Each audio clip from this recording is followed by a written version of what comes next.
You're about to learn how to get so smart that even the smartest people in history will envy you. It's 1905, and a young patent clerk sits in his cramped office in Bern, Switzerland. Between reviewing applications for electromagnetic devices, he steals moments to scribble equations on scraps of paper. His name is Albert Einstein. But here's what most people don't know. Einstein wasn't solving complex physics during those stolen minutes. He was doing something much simpler. He called them his thought experiments. 10 minutes of focused mental play where he'd imagine riding on a beam of light or falling in an elevator. These weren't random daydreams. They were deliberate exercises that would eventually unlock the theory of relativity and change our understanding of the universe forever. That patent clerk became the genius we all know. But what if I told you his secret weapon wasn't extraordinary intelligence?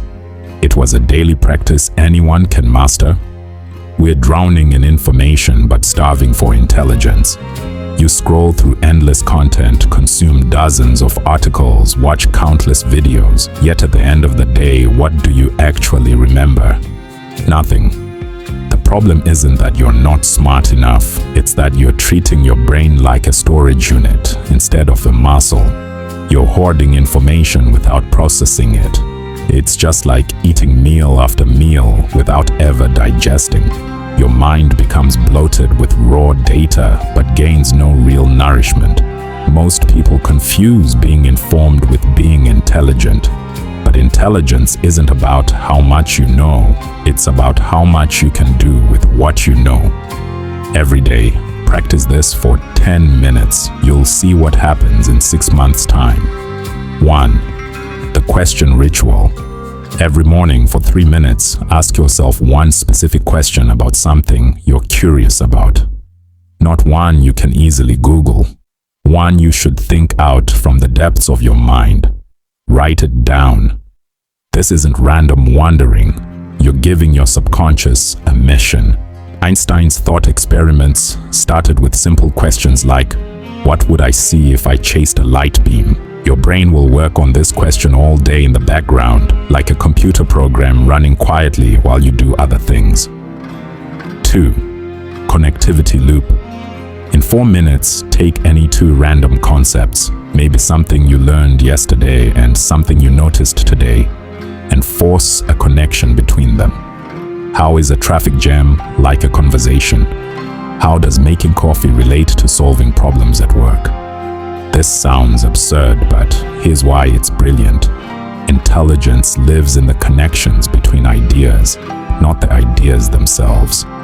When Steve Jobs created the iPhone, he wasn't inventing new technology. He was connecting existing pieces, a phone, an iPod, an internet communication in a way no one had before. Your brain builds new neural pathways every time you forge unexpected connections. It's like creating shortcuts through a dense forest. The more paths you build, the easier it becomes to navigate complex territory. 3. The Feynman Flash. Named after physicist Richard Feynman, this is devastatingly simple. For 3 minutes, take one thing you think you understand and explain it out loud as if teaching it to a curious 10-year-old.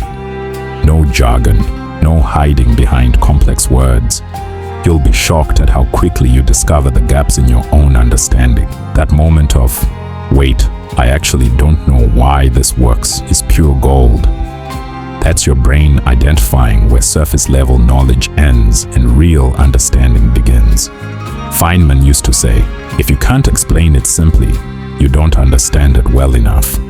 This 3-minute practice transforms passive knowledge into active intelligence. Here's the magic. This 10 minutes work like compound interest for your mind. One day feels like nothing, but after 30 days, you've spent 5 hours actively strengthening your thinking patterns. After a year, that's 60 hours of deliberate cognitive training, the equivalent of a university course, but better, because you're learning how to think, not just what to think. Einstein didn't become Einstein because he was born different. He became became Einstein because he practiced thinking differently. Those thought experiments in the patent office weren't occasional bursts of inspiration. They were a daily discipline. Your smartphone has stolen your ability to be bored, to wonder, to sit with a question. These 10 minutes take it back. They transform dead time into the most productive minutes of your day. Start tomorrow. One question, 2 connections, 1 explanation. 10 minutes that separate those who consume information from those who create insight.